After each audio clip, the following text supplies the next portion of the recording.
لعيبه من الزمالك كانت بتخاف من الاهلي؟ احنا ما كناش بنخاف من النادي الاهلي، احنا كنا بنخاف من جمهور النادي الاهلي.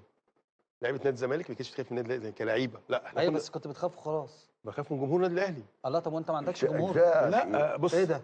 خليني بص، خليني هو جمهور واقعي الأهلي وصريح بيلعب وطبيعي. جمهور نادي الزمالك عمره ما كان قد جمهور النادي الاهلي في ماتشات القمه، دي حقيقه. وقد اي حد. يعني انت كنت بتخاف من جمهور بقى النادي لا الاهلي؟ طبعا، ما بتخافش طبعا. من لعيبه النادي لا الاهلي؟ طبعا، لا طبعا. جمهور النادي الاهلي من قبل يعني الماتش مثلا بساعتين يعني انت كنت ثلاثه. بتترعب؟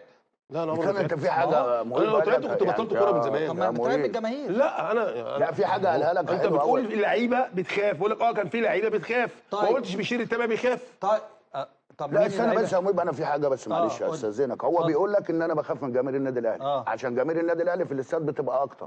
طب جماهير الزمالك كانت بتخاف تروح ليه؟ تشجعك. لا دي مش بتاعتي انا. يبقى في خوف. دي مش بتاعتي انا. مش بتاعتك ازاي؟ طب وانت كنت دي مش بتاعتي انا. كان في لعيبه من الاهلي بيخافوا من لا انت كنت بتحترم الفرقه. لا كان في لعيبه بتخاف بامانه. واقسم بالله ابدا.